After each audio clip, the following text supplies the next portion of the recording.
Good evening.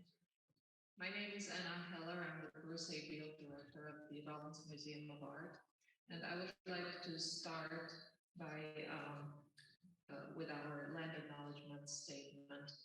We respectfully acknowledge that we are gathered here today on the ancestral and unceded territory of the Seminole and Timucua peoples who have stewarded this land through the generations, and we pay our respects to elders past and present.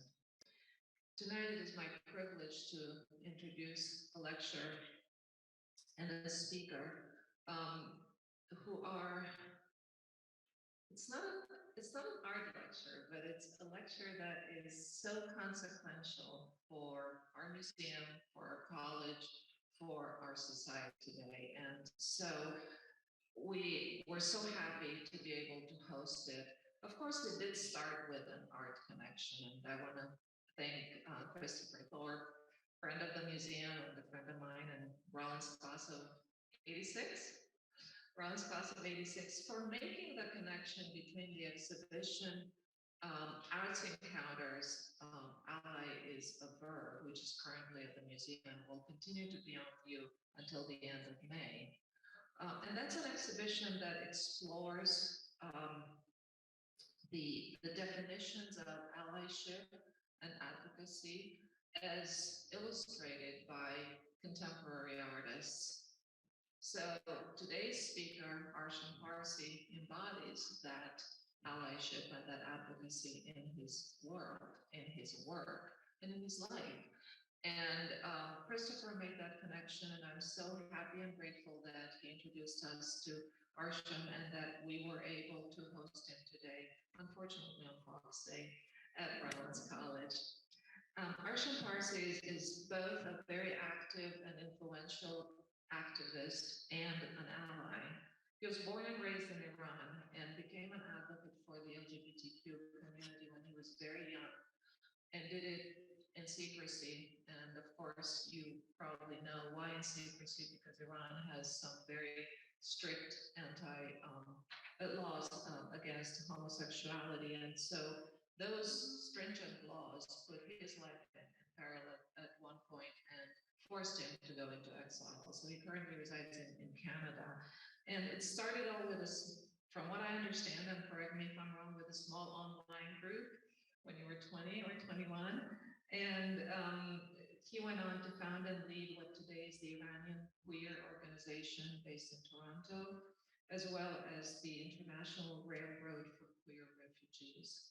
He is recognized internationally as a member, among others, of the International Lesbian and Gay Association based in Brussels, and an ambassador of Iran for the International Gay Cultural Network based in Stockholm, and is very active worldwide in promoting LGBTQ rights, human rights, civil rights. So we are particularly happy and proud to be able to host him tonight and talking specifically to the recognition and the impact that Arsham has had and continues to have both nationally and internationally. We're also very happy to be able to start the conversation with a video that was recorded by Judy and Dennis Shepard, the parents of Matthew Shepard and founders of the eponymous foundation. And I'm sure you all remember that horrific murder in 1998 when Matthew Shepard was killed because of his sexual orientation. And the foundation and the effort that has started, the activism that started in the wake of that murder, finally led more than 10 years after it happened to the passing of the Matthew Shepard and James Byrd Jr. Hate Crime Prevention Act, which is a federal law against crimes directed at lesbian, gay, bisexual, or transgender people. Then as now, this is extraordinarily consequential for us, and I am so honored to be able to introduce first Judy and Dennis Shepard, and then our speaker tonight, Arsham Parsi. Hello to the Rollins Museum of Arts. Rollins College, and Winter Park and Central Florida guests. We are so pleased to introduce Arsham Parsi this evening and support your efforts to bring awareness to LGBTQ issues around the globe. So thank you very much for that. Arsham has worked tirelessly to inform, protect, and save literally hundreds of our so dear brothers and sisters in Iran and now across the Middle East.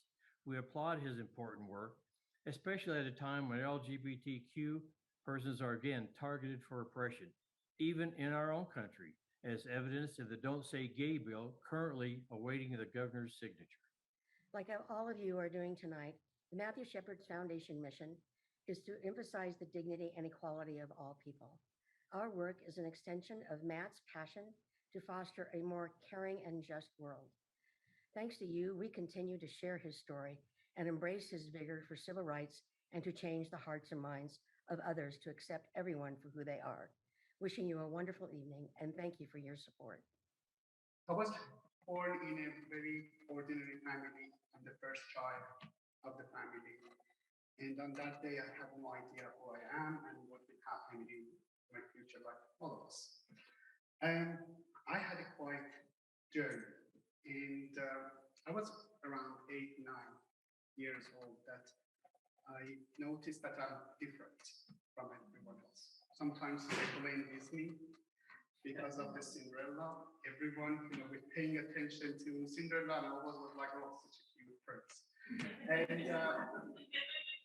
And it took me, time, but we didn't have any resources for me as a young or, a very, young teenage in Iran. There were no library, no book, no center, no community center, no psychologists, doctors, anyone that I can go and talk to and say that I have some strange feelings. I thought that I'm the only person in the world by this feeling, and I am a sinner. The only thing that I found out was a book about, diversities, different people, and it was based on the Islamic punishment code. There wasn't a chapter on that book, homosexuality, that is brought on attention. And I find out that homosexuality is punishable by death. It's a wrong thing to do. These people are against God and they have to be killed. And they planned everything for us that, how they have to be killed. Some believe that we have to be executed, hanged. Some people believe that we have to be stoned to death. Some believe that we have to be cut in half by a sword. And some believe that we have to be thrown from a big cliff or mountain. The only disagreement between all religions was the method of killing, but everyone was on the same page that they have to be killed. And that was very difficult to understand as a 12-year-old, 13 years old, that's what's happening. I was scared, I was terrified, and I decided to kill myself. The only thing that I could do was religion. Having, more prayer. Every Muslim, they pray 5 times. I was praying 10 times. Every Muslim fasting for a month. I was fasting for 4 months. And, I tried to, kill myself, and I put a lot of self, punishment on myself. But whenever I saw, a guy in a different way, you have to have 10 more days fasting. But none of them worked. And I was about 17, 18, that someone else saved my life, and it was Google. For the first time I had access to the internet. One of my friends, hooked up our computer to the internet, and he showed me that this is Google. You can search whatever you want, and you can find information about it. I was waiting for him to leave, and the first word that I typed was man. I found a lot of other things. My English was very basic and limited. I had to use dictionary a lot of times. And there was another word, gay. And I didn't know what does it mean. I used dictionary and I said, happy gentleman. And I was like, why most of happy and gentlemen are naked? And then I had to other research. And that was the beginning of, my activism, that I have to share these, happy feelings, that I'm not the only person in this world by this feeling. There are a lot of other people. There's a lot of organizations. There's a lot of, different aspects of the life. It's not only, one person in the city of Shiraz, Iran, with this feeling. And I was like, enough is enough. So I don't want to practice religion. This is who I am, and I want to share this happy feeling with other people. But there was other challenges where those other people are in my town, in my country. So long story short, I decided to have an online mailing list. We call it Rangi Kanon, which is rainbow. And then I started, contacting other people and finding other people in my town, which was very difficult. I had no idea about it. I mean, there were no Iranian or Farsi version of any website or community, so I had to find other people.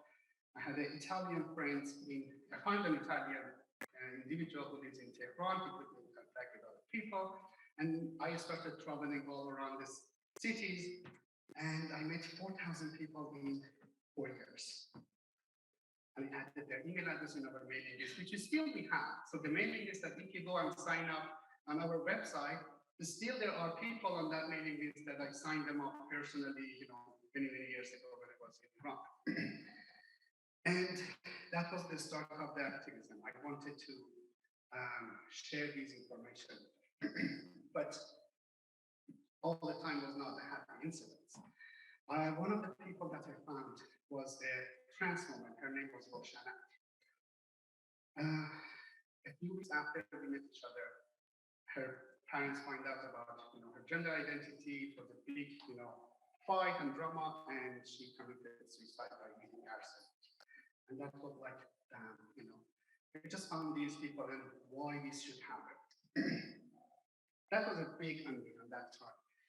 I was enrolled in a web design school, and I had another classmate, and my gaydar worked, and I find out that he's gay. We didn't talk, we didn't mention, we became friends, and after a while, we shared these secrets that, I'm gay, he's gay, and we became very good friends. And we had a lot of plans with each other. Our plan was to have a website, provide this information, translate all of these information from English into Farsi, and provide whatever we didn't have for other people that they just want to find out.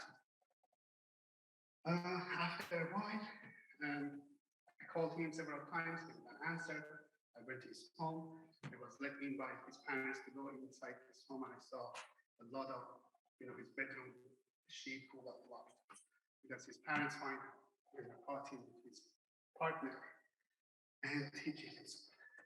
And on that day, I became Arsham, because his name was Arsham. And I decided that I have to do these things that we promised to do with each other. And it was very difficult. Still, whenever I remember it, I told Chris yesterday that I'm telling these stories for 20 years. And still, whenever I talk about it, I get emotional. Because I can't, unseen what I've seen. And that's really, really difficult. And I put a responsibility on my shoulder. I did myself. I never decided to become an activist. I was planned to become a doctor or an engineer, or every parents that they dream that, I want my son to be blah, blah, blah. Never, ever I decided to become an activist. I had no idea what activism is. And, but I became one. I mentioned that I'm the spokesperson for the Iranian LGBT community. And that's the same path that I took. I became a spokesperson when Roshana killed herself. I became a spokesperson when my friends in the city of Shiraz were arrested and sentenced to 100 days of prison. I became a spokesperson for every time that one of my fellow LGBT members in Iran get into trouble. It was my responsibility to speak on their behalf. I was, a lot of people tell me you were brave. I risked, my life, but I always blame the previous generation that why they didn't do enough, and I have to suffer these days. And I didn't want to get blamed by the previous generation. I said I have to do my today's and my current responsibilities in order to make a platform for them, in order to have access to information, find each other, make peace with their parents. That was a very, very difficult job, and it still is. So that was my life in 2001, that I decided to become an activist, help those people, and raise awareness about the issue. the mailing list grow up. We have, I registered the first organization, Persian Gay and Lesbian Organization, with the help of one of my friends in Norway. And then we had an online magazine, online radio, like a podcast. I find out that the Iranian regime is, looking to find me. I had to escape, but I didn't know what was the reason that I have to tell my parents that I need to leave. I just make up a story that I got accepted at the University of Cyprus. I have to go to Turkey in order to get my visa and then go to Cyprus. At that time, I didn't know that Cyprus and Turkey doesn't have any diplomatic relationship. And so I left Iran to Turkey and applied at the UNHCR office. I was interviewed, granted asylum. They sent my case to Canada for resettlement. I got accepted and was resettled in Canada in May 10th, 2006, when that I call it my second birthday. On that day, I was born again as a gay man who can decide about his name. I legally changed my name to Arsham. And all of my IDs were changed to Arsham. I became him. And I'm doing whatever that we plan to do, whatever we together. But on that day, I didn't have any idea that I'm traveling all around the world. I'm doing a lot of international works, but I did. And I'm always open to take the next step tomorrow as well, whatever comes. And if you're interested to, I'm not going to go to a lot of details. I wrote my book, and the name is Exile for Love, which, I believe myself. I believe that I am, in exile. No one wants to leave their country, their family, their friends, to go into another country that they have to learn their language, their culture, streets, everything. So that's a very, very difficult job. Imagine that you have to go and live somewhere and that you have no idea about it. And you didn't want to live there, but you were forced to live there. Otherwise, it's a matter of life and death. Otherwise, maybe in the middle of the night, the authority knock on your door and they come and arrest you and you're being killed for who you are. I started living in Canada. I changed my organization from Persian Gay and Lesbian Organization to Iranian Queer Organization because it was a little politically broader. All Iranians are not Persian. We have Iranian Arabs, Iranian Turk, Iranian Baluch, so I changed Persian to Iranian. And then I decided to focus on refugees because we received a lot of requests from people that they were at the same situation, they were at risk and they have to leave. I thought that they are very important to change our organization in structures. Imagine that you are having an organization to provide food and fight with poverty. And you're lobbying with the government. And if someone called you and said, I'm hungry right now, you can't tell that person that I'm lobbying with the government and hoping next few years we're going to provide the food. That person is hungry right now. And refugees for us was those people that they need support on that specific day. So we reformed our organization into Iranian Queer Railroad. Iranian Railroad for Queer Refugees. Do you know why we have railroads in our name? Is anyone knows why railroad? 19th centuries, US slaves, underground trains. So that's the same concept that in 19th centuries, Canadians helped a lot of US slaves to bring them to Canada through underground trains and grant them freedom. Say, you're not a slave anymore, you're free, go be yourself. And we do the same thing. We help those people who are at risk of persecution based on their gender identity or sexual orientation, help them to come to safe countries like Canada, United States, Europe, Australia, and they're free. You're not being persecuted anymore, and you can live your life. So we decided to use this terminology because it was the same concept and it was making sense for a lot of people as well because they experienced this path. They knew that it worked. And after a while, we decided to become a registered charity in Canada, which is the same as 501c status in the United States. And the Canadian government asked us to expand our services to non-Iranian as well, because as a registered charity, we have to serve the public. Iranians was large enough to be considered public, but they wanted us to help all LGBT refugees who are in Turkey, which we do. We have a really close relationship with the United Nations High Commissioner for Refugees because I was one of their refugees. And whenever I go to Turkey and go to the UNHCR office, I recognize people, and some of them was my caseworker and say hi. I had to learn the language, and Turkey is basically my other home. This is the closest place that I can go because I can't go back to Iran, but Turkey is the closest place to home for me. And we help LGBT refugees to come to a safe country by following up with their cases with the UNHCR offices, with the Turkish government. Since 2008, UNHCR stopped interviewing refugees, and they, gave all the responsibilities to the Turkish government. And if you're interested, maybe in the Q&A section, we can talk about the technicality of the refugee processing and how they can come to Canada.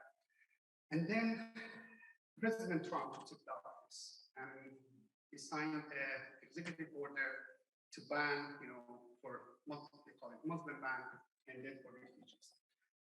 The executive order was for stopping refugees coming to the United States for 120 days in order to have time to review the refugee process.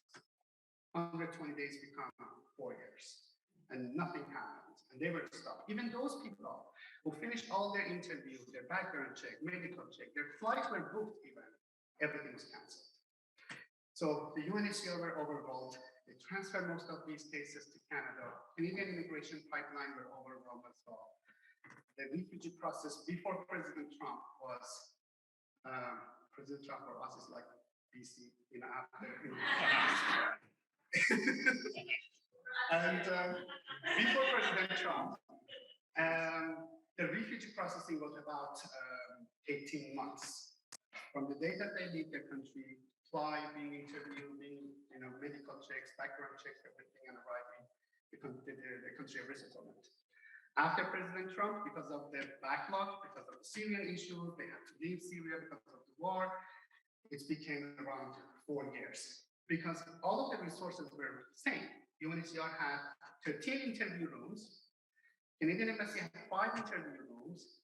And they had to process, and there are 2 staff, for example, for Canadian Embassy, there are 2 staff. UNHCR, they had 13 officers to interview, and there were about 1 million refugees, increased to 4 million in Turkey. 3.5 is Syrian refugees, but they are there, temporary until the issue in Syria is resolved and they can go back. And the other 500,000 are from, all around the world. Majority of them are from Iran, Afghanistan, and Iraq. And the LGBTs in these, forget about 4 million, in these 500,000 non-Syrian refugees, the LGBTs is around 2,200 cases, which is not, I hate math, and I know you hate math as well. I'm gonna ask someone else to calculate it. It's not, I believe it's not even 1% of refugees. So it's a very, very tiny, small number of those refugees. But they had to wait for 4 years. President Biden signed another executive order in order to cancel the previous one and said, okay, we can reinstate it. It's been a year, but nothing happened. I understand.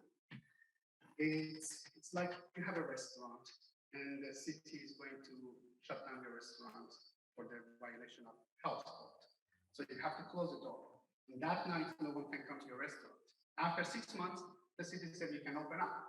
You can't just open the door and that night no one can come in because you have to clean up, you have to check the maintenance, you have to hire people. Of course, it takes a little bit of time, but not 1 year. We expected that the Biden administration do it, as fast as possible. It's not still late. And always I ask my American friends and allies to contact a member of parliament, House of Representatives, senators, and ask them what happened. Why you delay them? Because it's a matter of life and death. We have to do something before it gets too late. I mentioned that I'm the founder and executive director of the Matthew Shepard Foundation as well. IRQR is raising awareness, talking about the issue, the problem, technicality, and all of these things. and Margin Foundation is providing solution. IFQR is my right hand, Margin Foundation is my left hand, and I don't have any more hands, and I always need someone else's hand to help. And Margin Foundation is providing solution, and the solution is very to bring them to a safe country as soon as possible. Why? Because every day something new happens. Syrian issues, and then it was a COP in Turkey. Everything directly or indirectly affects refugees. There was a COP in Istanbul a couple of years ago. You follow the news that they wanted to so-called COP. And the Turkish government focused all of their energies on that internal issues, and the refugees were not the first priority. So we just wait, we have another internal matter. If there is an earthquake, same thing. If there is an election in Europe, in one of the European countries, it affects our refugees because Turkey is geographically, not politically, part of Europe as well. So they affect it on this. And if there is an election in the United States, it affects refugees as well, like President Trump. So everything that happens affects refugees as well. Before Ukraine war, the estimate average of waiting process for refugees from 4 years, which was, increased a lot from 18 months, became 7 to 8 years. And imagine those refugees, they don't have their family support. Majority of their families, not all of them, majority of their families, they don't know about anything, but why they left their country and why they are living in Turkey. They think, oh, they're gonna go on sleeping around, they're gonna have fun. One day they're gonna come back, they're young. And they don't know the exact reason. And whenever their children ask them for financial assistance, they say, no, come back. If you need my support, come back home. But they can't. And in Turkey, they can't have a work permit. They can't work and have income. Of course, they work, but it's without permit. And they open themselves to another challenges. If they are being arrested or being found out by the authorities that they're working without permit, directly the deportation process will start. They don't have savings because majority of our refugees that we deal with are between the age of 20 and 35. So they don't have enough savings to spend their savings. They don't have any other friends to give them money. And the currency is going up every day, and everything's in Turkey become more expensive. The Iranian currency, even for those families who support them financially, is going significantly. The currency goes down and they can't afford it anymore. So they are on their own. They have to pay rent, they have to pay for food, they have to pay for medical expenses if they are sick. They have to do everything with no money. And sometimes it's impossible. Our organization tries to collect donations. We rely on people's individual donation. We try to collect those donations and give it to them as a financial aid. We have a program we call it SHARE, which is a Safe House and Emergency Fund for Refugees. SHER. But we don't have enough money in order to give, all of these, imagine not even 2,000 of them, even 100 of them. We can't afford giving, covering all of their expenses. So we can just give them like one-time assistance if they are in an emergency, if they have late payment for their rent. But we couldn't keep up. And every day the processing times took longer and they were stuck. And we had to just ask people for money, give it to them, they can pay them this month rent, and what about next month? We're on the square one. So we decided to use one of the immigration avenues that we have in Canada. Every refugee that they come to another country, including the United States, they're being sponsored by the government.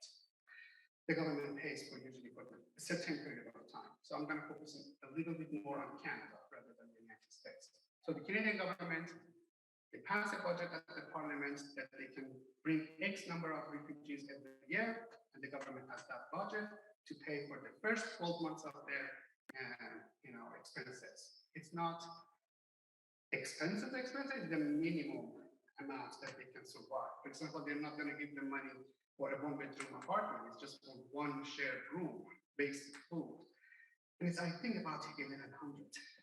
And the cheapest house in Toronto, you can't find it less than 1,500. There is another thing, they call it private sponsorship program. That the Canadian government said that if another group like a community organization such as us, or 5 Canadians, or an sponsorship agreement holder that they have a contract with the government, come up with these funds, we're going to give them permanent residency and they can come outside of the quota. And I was researching and I found out about this one. I was like, that's my next mission that I have to do. This is the solution for today. We can't just keep going by just month to month expenses that every month we're going to pay, and every month we're going to ask people for donation.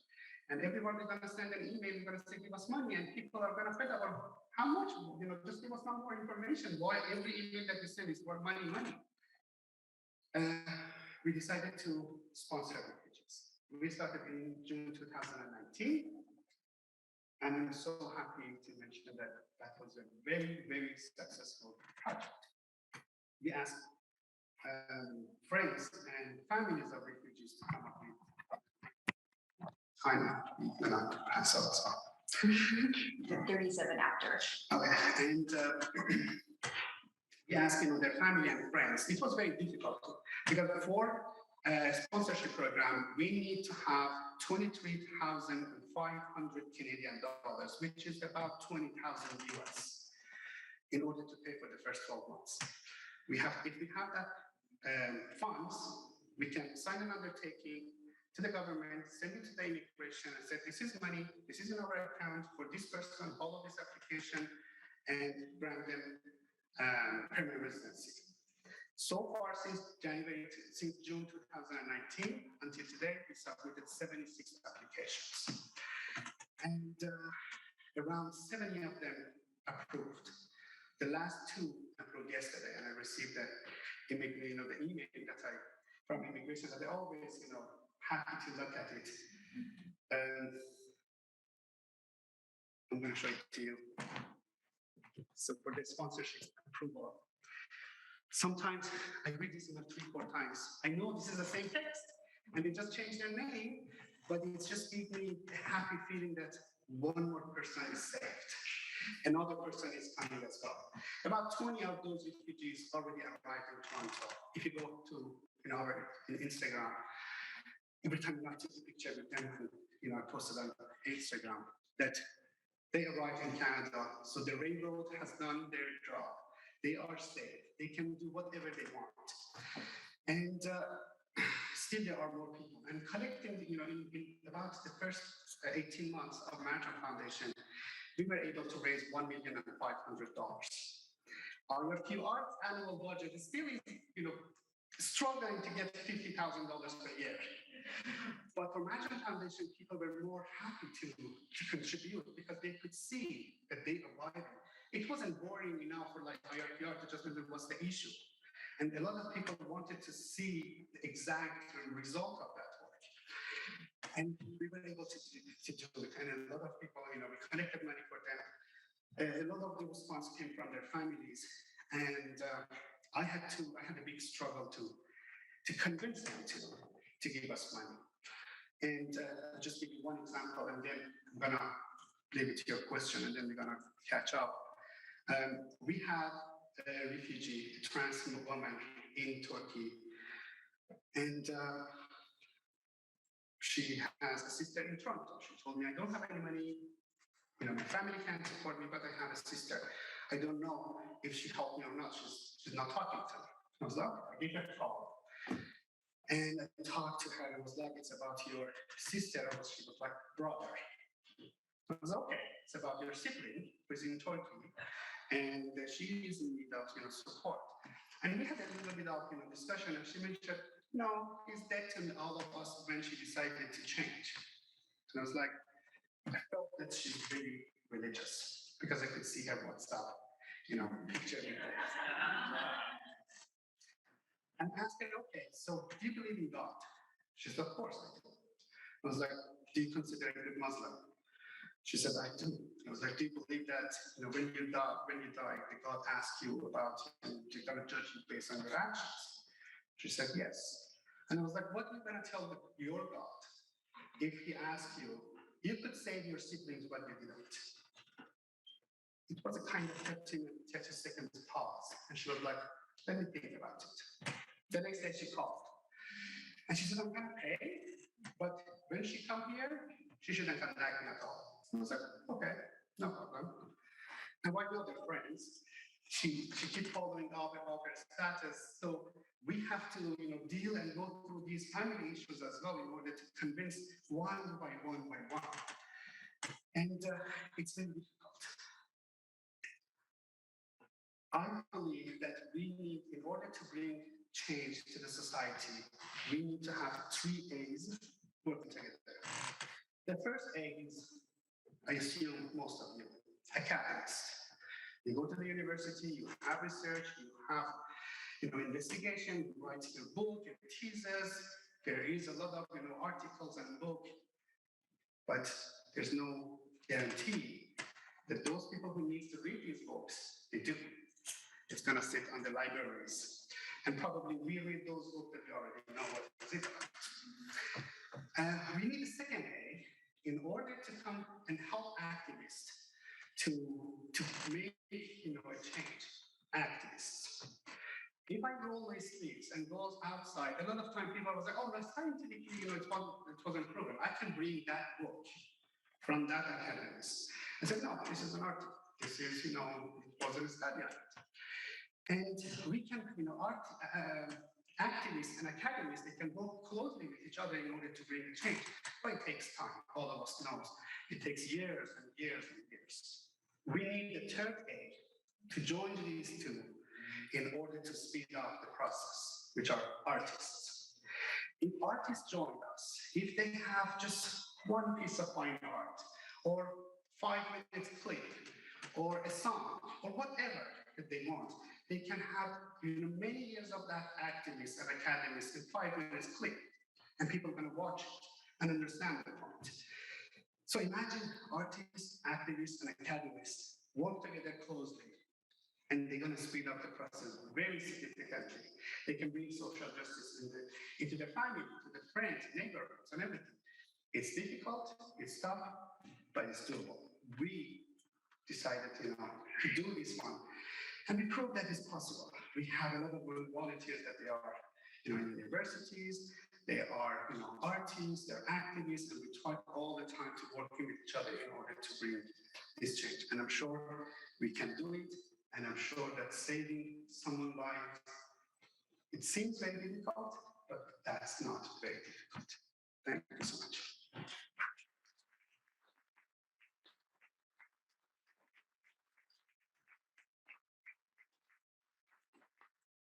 Feel free to ask any question. I know that we have a time for 7:30 at the latest.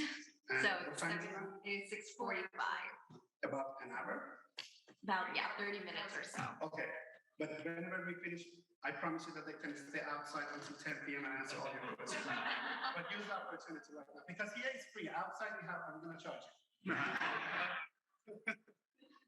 So, we're gonna have the first question. If you don't ask a question, I'm going to continue. But I prefer to have, your question perspective, because sometimes. I have a question. I came in late, so I don't know if I this, but I did hear you say that, you were helping refugees from Iran, and then you had to include from more broader, right? So I'm just curious, is there sometimes like cultural tensions from different regions that you also deal with those? Yes, it is. But we didn't experience it a lot because right now we help, the majority of our clients are Iranians still, but we have helping Afghan refugees, Iraqis, Syrian, and but the number of Syrian was less than 5 cases so far. Afghans are about 25, and the majority of them are Iranians. Iraqis are 3, and one of the issues is language barriers, so we were able to help those Arabic, countries that they are able to communicate in English, and basically our website is in English or Farsi, so it doesn't come up on their searches. And the most countries that we serve is Iranians and Afghans, which we share the same language, different accents, but we can understand each other. Culturally, Iran, Turkey, even those, Arabic countries culturally are same. However, I mentioned it last time as well, However, if you want to get into trouble and make an Iranian very angry, call that person, call it the Iranian that you're at. So it's, you're gonna have a bad reaction. Because, you have to understand the situation and the dynamic. Iranians are originally, Zoroastrian, goes back to a few thousand years ago, and Islam was forced upon Iran for 1,500 years ago. So there is a kind of social resistance that they don't want, and anything sometimes with the other countries that they are neighbor, and we have a lot in common, their religious part gonna make problem. So most of the time that I see a conflict between refugees, like an Iranian or an Afghan refugees, or an Iranian and Syrian, it goes back to the religion. Not like this. And for any of you with comment cards, you'd like to hand them back to me so I can pass them forward, and more than happy to. So just let me know. That's a question. Just structurally, how your organization is set up. I know you're a Toronto executive director of your organization. Do you have people that are in Turkey in your organization? Do you have them spread out? And then also just interested in sort of the people that actually work for your organization versus if you even have the idea of how many volunteers are on top of that. Yeah, I think this question is very important. I'm the only paid staff who's not getting paid. And we have a board member for IRQR. All of our board members are based in Toronto. We have only one board member who's American. He lives in the state of New York. And we have a originally Turkish board member who lives in Toronto as well. We have volunteers that they are in different countries. Because we are a registered charity, we have to keep our membership very close and small, because we don't want to have any members, Iranian members, because being a member of our organization is a crime, that they can jeopardize their safety. So we don't have any members. So all of the Iranians, LGBTs, we don't consider them our members. They are our clients, but they're not our members. So technicality, we have to keep it very small. So we have a board of directors that they oversee the organization, both for Matthew Foundation and for IRQR, and we use volunteers as well.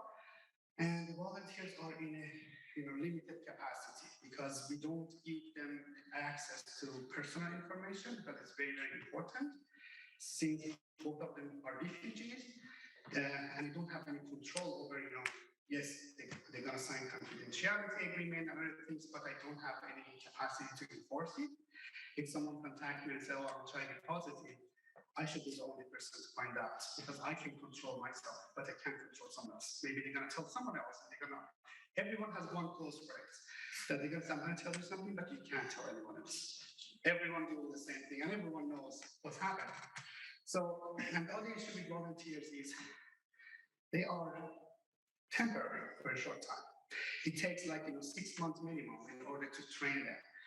And after that, they got into another school, they get busy, they find another job, and we have to have another one. Unfortunately, we are, like a lot of other grassroots organizations, we suffer from, government funding or, at least a few years funding that we can hire someone in order to get help, but we have to survive day to day. This is the reality, unfortunately. Salam. Maddie. So happy to have you here. I wanted to ask about, and I'm not sure what the situation is in Canada, but right now in the United States, we are experiencing an anti-immigrant, anti-refugee fervor alongside anti-LGBTQ+ fervor. And so I'm curious if you could speak to, just as a fellow Iranian and Iranian Canadian, how do you navigate that? Because we are also obviously much more inclusive than Iran, but we still have our own challenges here, and I'm sure in Canada. So, how do you navigate that? Do you do advocacy at a local level as well? would love for you to speak more to. Yeah, that's a very valid point, and because I think it's a misunderstanding for a lot of people that they think refugees are an extroverted people. Refugee is someone who has to escape the country of origin for having a well-known fear of persecution based on 1, 2, 3, 4, 5 race, gender, language, religion, and one of them is membership in a particular social group, which includes, LGBT people as well.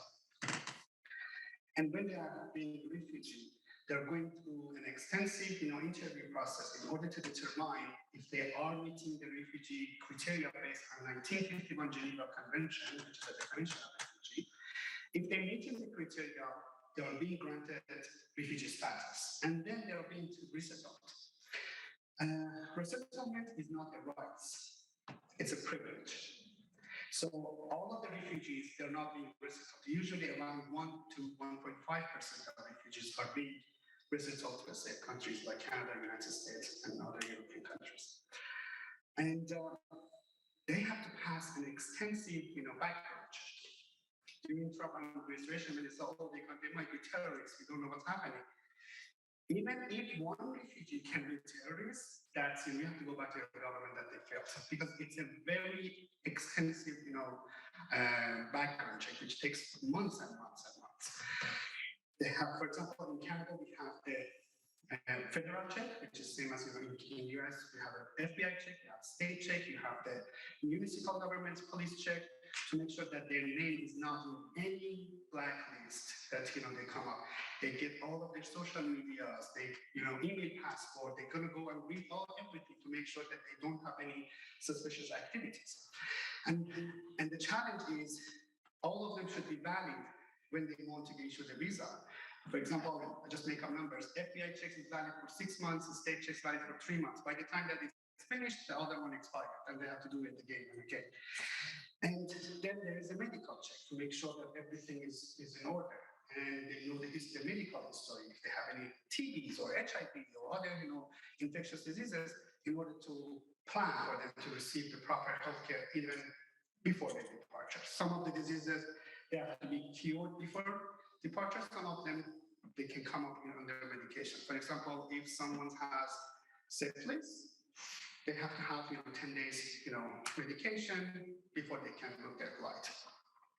So when they arrive here, they have, they should have, they're getting permanent residency status, they can work, they can pay taxes like every other resident in Canada or United States. The only difference is that they can't vote until they become citizens.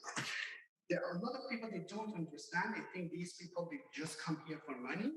Yes, some of them do, but the majority of refugees, they don't, because for the people that I know and work with them, their living, situation was much higher when they were in Iran with their parents rather than here. They're living in big palaces in Iran, and here they have to rent one basement room. And sometimes in matter of life and death, I never decided that, I have to leave. Is it better to go to US or Canada? It's, it's happened.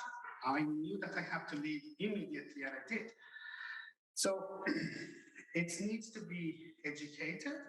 There is a little bit of racism as well. And the issue for the Ukraine, reminded everyone that still the issue of racism is very vivid, because there was a talk at the Canadian Parliament and some of the sessions with the community to get feedbacks. They plan to waive visa requirements for a Ukrainian to come to Canada to claim asylum.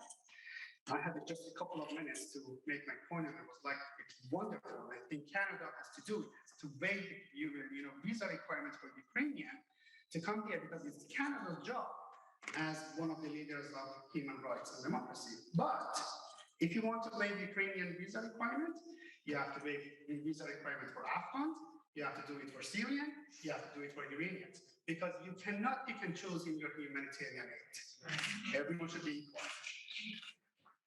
And this is one of the challenges that we have. We have to force, and for a lot of governments, it's a show-off. They want, something happened to Syria, we're gonna do that. Oh, in Chechen, we're gonna do this one. It's it's a political, show. But we as a people have to keep them accountable. We have to force them to do whatever we want because we gave them the office. Next question. Thank you for being here. My question is a little more personal, if you don't mind sharing about your connection with your family now. And also, if you could speak broadly about how LGBTQ plus rights and the movement have changed, either for better or worse, in Iran since you left. I have a really good relationship with my family. Of course, it took that process. My, coming out story with my coming out story is different from everyone else because my parents saw me during one of the interviews that I had with Voice of America Persian desk, and I had tie, suit, I was talking as an expert, so it was totally different than my friend Arsham that they caught me on the bedroom. That was a totally different perspective. And but they needed information. They wanted to know why. They had lots of questions, thousands of questions. That of course they denied first. I was like, no, I'm not gay. My mom was like, oh, you should be gay in order to help other gay people. And I was like, no, if there is a heart surgeon, doesn't mean that he has to have a heart disease. And my mom was like, good answer. And then a few weeks later, you have to, why you pick up this specific group? And I have another response. I was like, okay, good answer. So she knew that I'm different. I was different all the time compared to my cousins and everyone. And I knew the process for the families. I knew what they are going through when they find out their child is, gay or bisexual or lesbian. It's not, I'm not sure if you have any, LGBT child or not in your family. The first thing that comes to a parent's mind when they find out about their children's sexual orientation is not, oh my God, poor child, what a difficult life he had. What I have to tell your uncle, what I have to tell my sister, what I have to tell my neighbor, what will happen. It's always, what I've done, what I ate, what I did, they question themselves.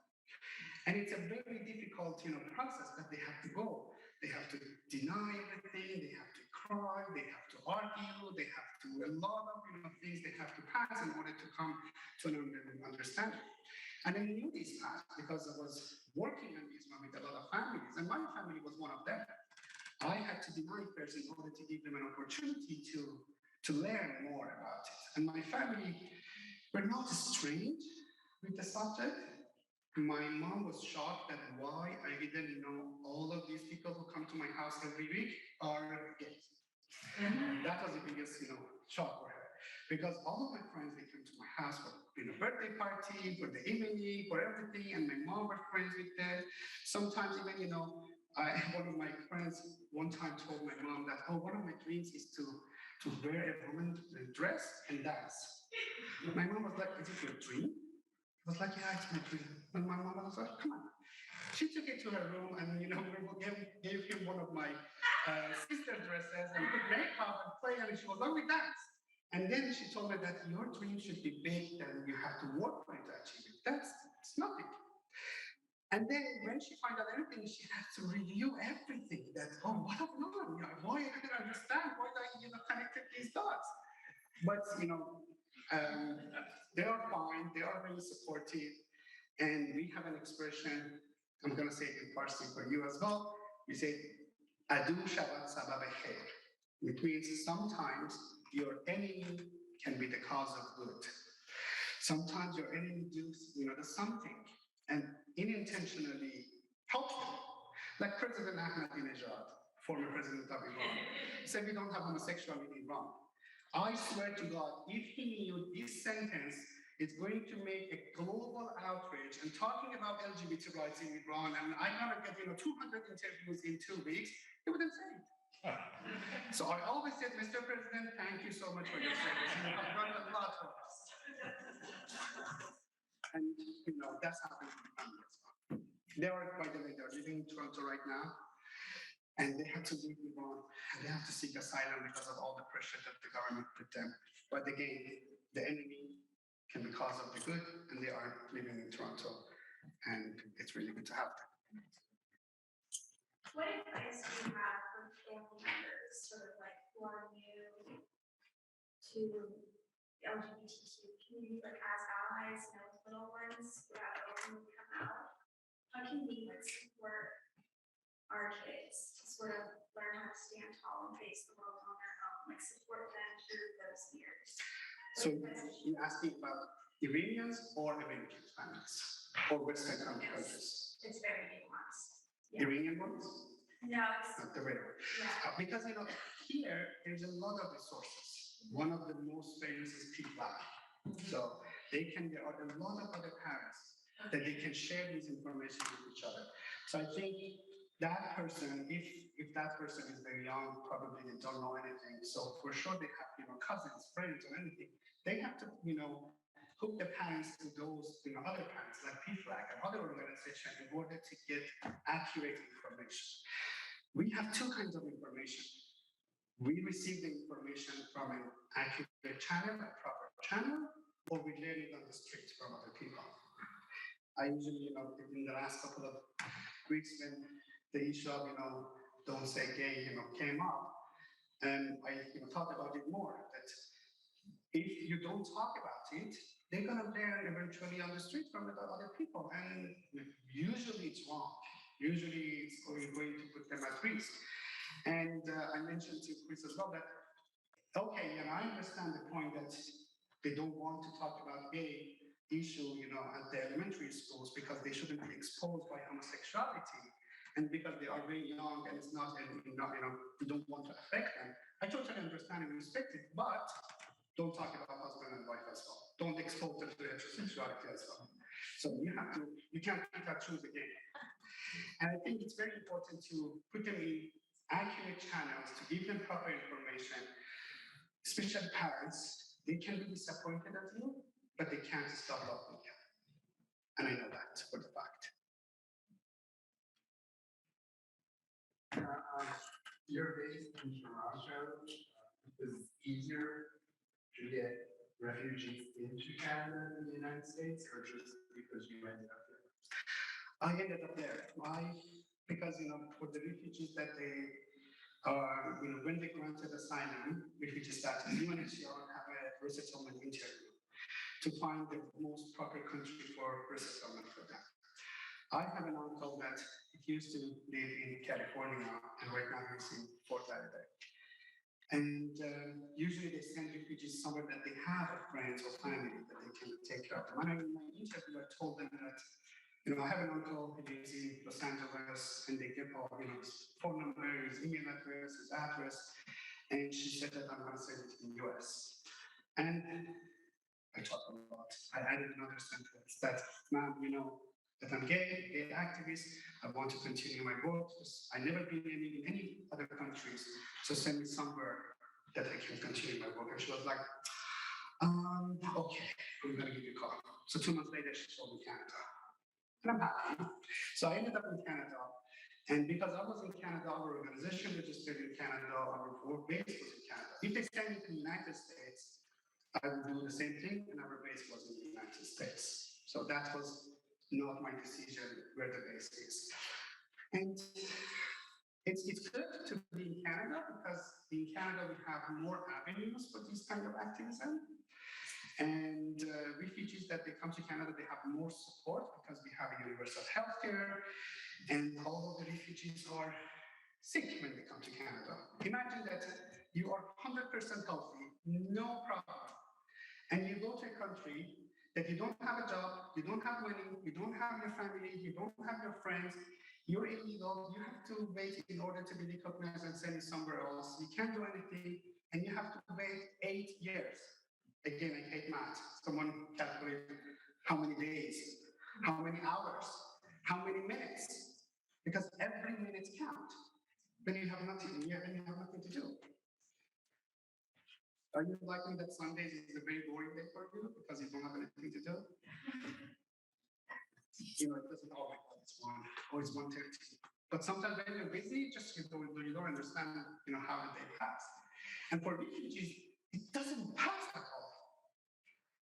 And no matter how patient they are, when they come to Canada or the United States, that 100% healthy person is sick. They need the proper, counseling, session, support, and etc.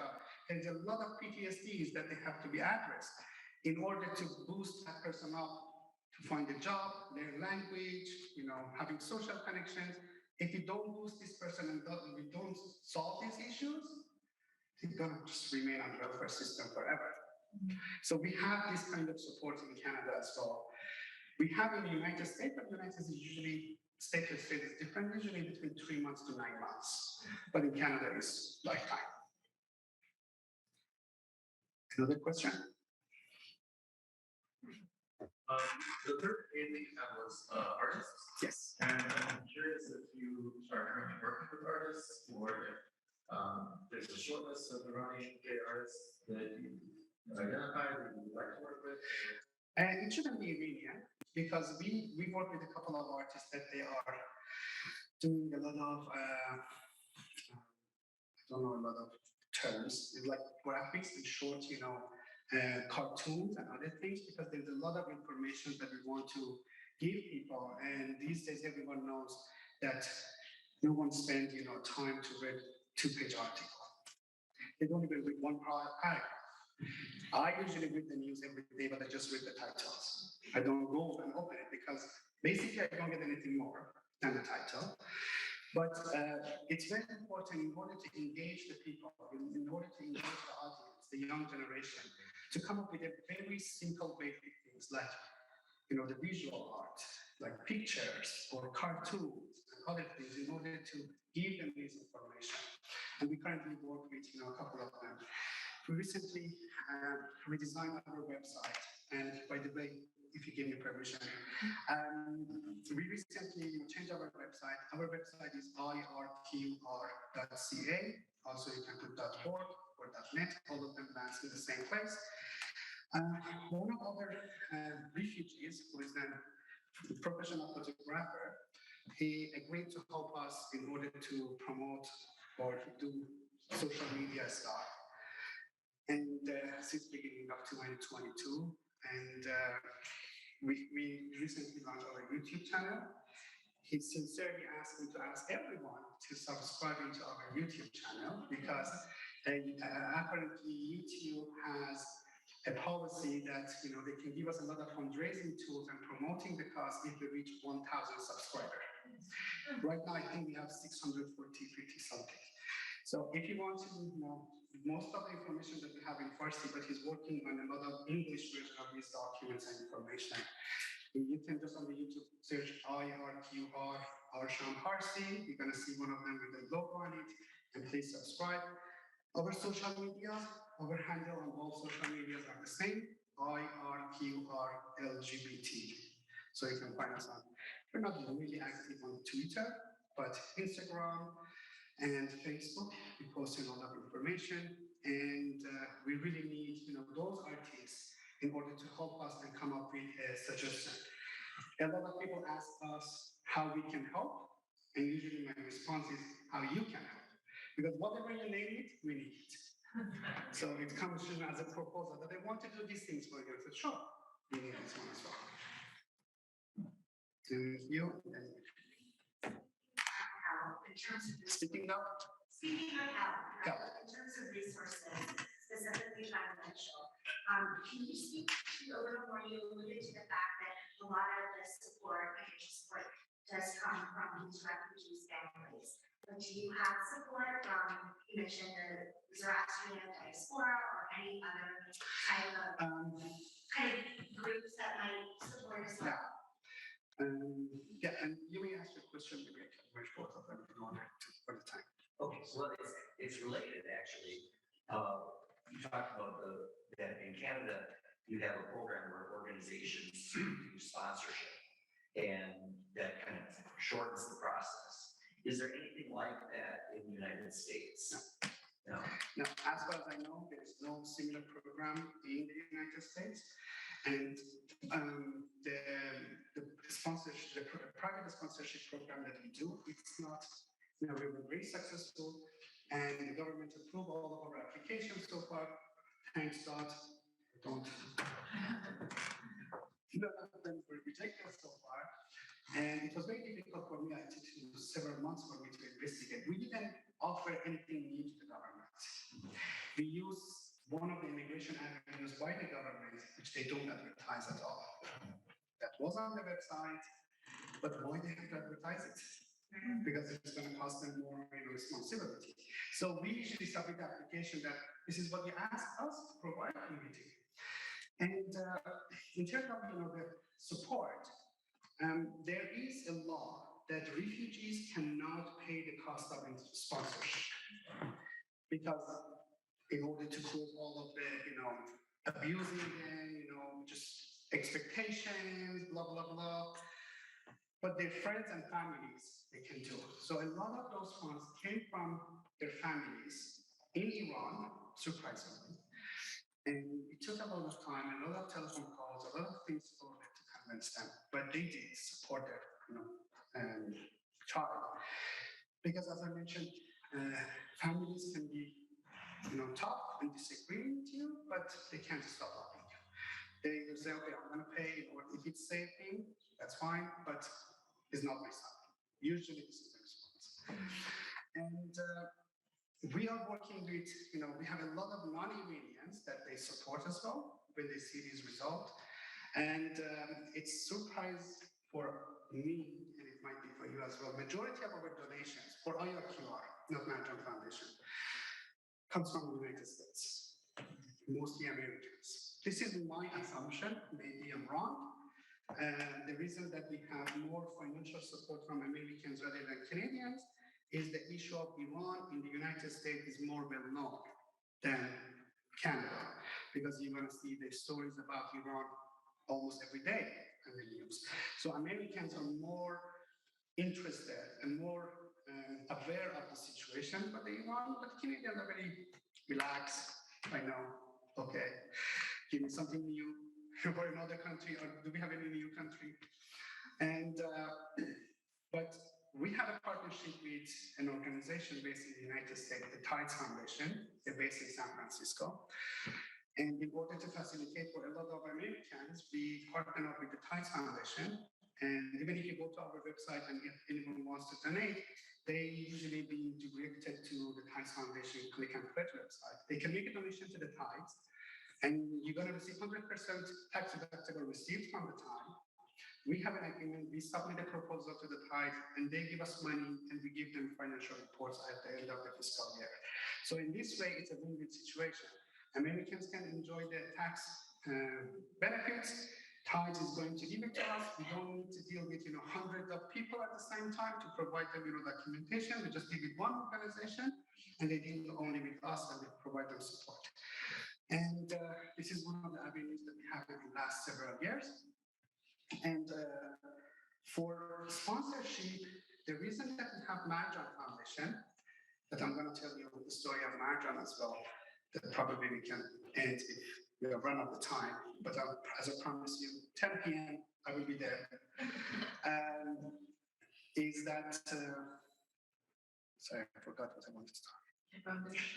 Yeah, for the Marjan Foundation, the reason that we started, the reason that we started Marjan Foundation is that IRQR is a registered charity. And as I mentioned before, a charity cannot do anything for a specific individual. They have to serve public. And Canadian governments, and like US government for 501c status, they are very picky. Because basically they're going to lose money. You're going to give money to a third organization instead of paying to IRS. And they have to make sure that this is for a cause that they approved. And if you want to give out, if you want to tell me, okay, I'm going to pay this $20,000 in order to sponsor someone, IRQR can receive your donation, but IRQR's board member has to decide which one who's in most need. It should go through the process. IRQR as a registered charity cannot accept restricted donations. It should be up to the board, to the best of their knowledge, they have to make a decision. But Marjan Foundation, as a non-profit organization, can accept restricted donations. You can send us money and say, I want Mr. A to be sponsored. No one else. If Mr. A is not sponsored, return the money to me. So we can facilitate that, but we don't have that legal obligation as well. And that is why a lot of parents were more comfortable in order to contribute to Arsham Foundation rather than IFPR. IFPR's annual budget hardly reached 50,000, but Arsham Foundation made 500. I was shocked. But what's the reason?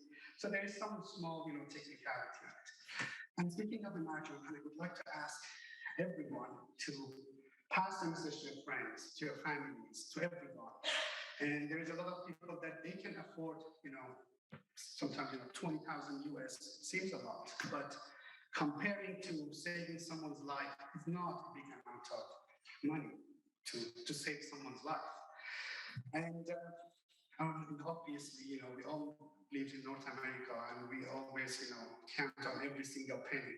When you receive your paycheck 9 a.m., it's finished by 2 p.m. because you have to pay your mortgage, you have to pay this one, that one, and your balance is zero again. But there's a lot of other things that, we can have a family friend fundraising for Christmas, or, 4th of July, for different, occasion, we can have small events, and everyone can chip in, and then we come up with, the funds. And we had a couple of people in England that they even 2 people were sponsored by their group, or a couple of, elderly couple that they do a lot, they travel all around England for different events.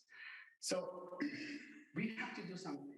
This is our responsibilities. I personally disappointed by all governments, because as soon as they got the vote and took the office, they forget and say, okay, I have this seat for 4 years. I totally understand, but always they have a right. And but we as a people still, I believe, truly, that we have the absolute power. We can do whatever we want. We can, keep them accountable. If they don't, we can do it ourselves. And Arsham Foundation is one of them.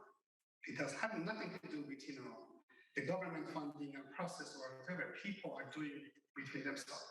A lot of Syrian refugees that they came to North America, they were helped by a lot of their families, and they didn't have any government funding. And why we need this organization, Arsham Foundation? Arsham is a Iranian female name. And we had another refugee. She was a male to female trans. She was in the city of Kayseri, the same city that I was staying in Turkey when I was refugee. And she was living with HIV. We follow up her cases. She was granted asylum. She was referred to Canada. She was interviewed by Canadian Embassy. And she got stuck into the paperwork and everything. And her health issue was getting worse every day. We tried our best, to lobby the government in order to book her ticket as soon as possible. We contacted all of member of parliaments, and all of them followed up, but unfortunately she passed away about 2 months before her departure to Canada. And she's buried in the middle of nowhere in the city of Kayseri, a place that, I think was the cheapest place for the government to not pay anything. And it became too late. And the reason that we decided to name our foundation Arsham Foundation is a reminder for me personally and other people that we have to do something right now, because maybe tomorrow is too late. Every day people are being killed, or by other people or by themselves. And again, I'm going back to the emotional state of refugees. They're very fragile. Maybe for 8 years, 7 years, 5 years, with no good news, it made them very vulnerable. Maybe that small things happen, and it's not, I said, enough is enough, I'm going to kill myself. It's happened several times. And sometimes I receive a call, in the middle of the night, and it's like, oh, I'm going to kill myself, I'm going to have a pen in order to write my will. I'm not a registered counselor. I'm not authorized to provide this kind of counseling. But I can say, I'm sorry, I'm not authorized to provide any service by. I have to talk to him. I have to, just cool down everything, which is very, very difficult. I understand that. And thanks God that they call me. And sometimes I'm not very successful. That is why that, it keeps me going, that we have to do something. I have to find a path. I have to find a new, avenue in order to help them to come to Canada before it's getting too late. Yes, I hate asking for money, and I personally believe money doesn't mean anything. We can do a lot of things without money, and we all believe that money is without everything. And these people, these refugees, are in a very difficult situation. The majority of them are educated. The minimum level of education that we have with refugees is high school diploma. A lot of them, they have PhD, they have, they're a lawyer, there are other things, they're dentists, but they were lucky, they were unlucky that they had to, leave because something happened to them. So when they come to here, they can help, they can, contribute, they can be happy. And a lot of time, I see them on the streets of Toronto, and I have to say a lot of them, they don't even say hi. Because there is a tendency, when I understand because I was a refugee myself, that when they arrive, they want to forget everything. Every single thing that reminds them of their past, they don't want to talk about it. And a lot of time, even when we pass on the street, they see me and it was like, and then they send me text me to say, I didn't want to talk. Because you are for me the symbol of my difficult life.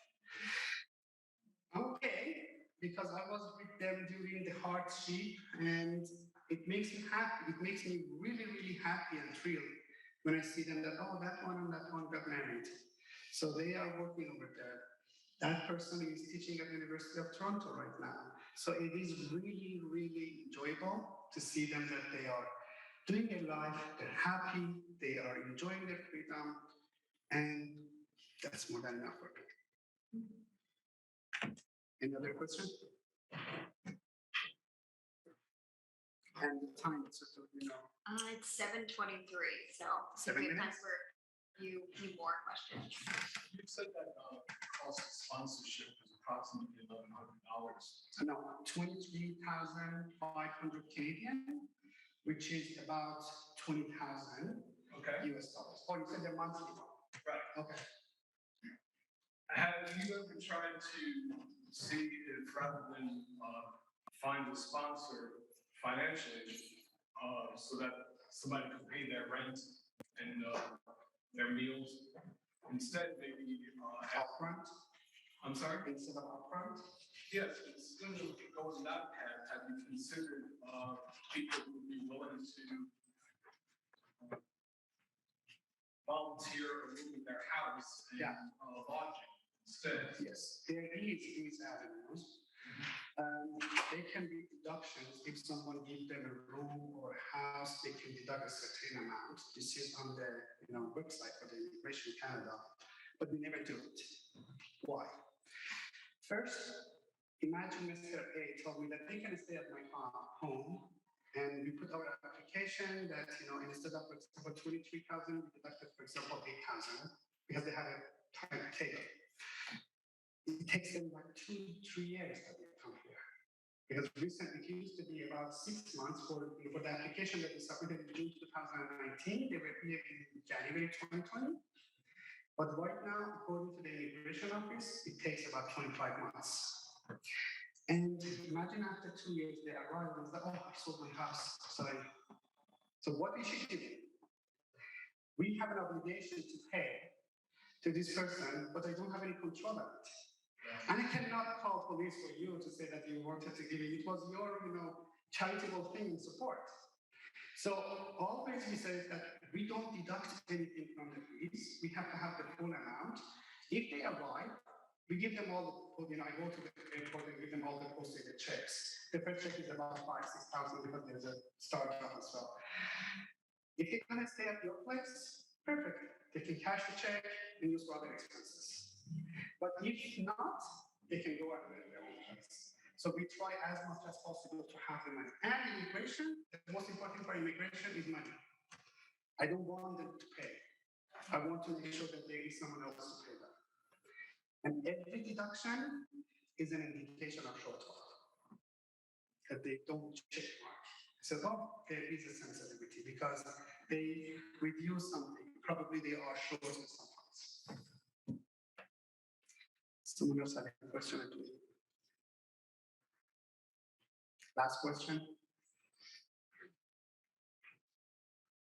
Are there ways to like exploit, remote working conditions to provide employment opportunities for people, even if they're living abroad? For example, it's like translators or language educators. For refugees? Yes, I know that some of them they work, I know a couple of them that they do web design and other things. They work with other organizations. I know that a couple of refugees work with an export import company in order to do their paperwork. And they're based in, I believe, Detroit. And yes, they are, but it's not a lot of cases. And the language barrier is one of the issues as well. Because they know the English, Farsi, translation, but yes, that is one of the cases. Anything else? Perfect. I would really thank everyone to have me this evening here. You could go out and enjoy a lot of foods and snack anything. And you decided to stay here. It's my privilege. And I always enjoy, going different places, talking to people, meeting wonderful people. And I'm sure that we can work together in order to bring a change and saving people's life. Let's give refugees a new chance at life. Thank you.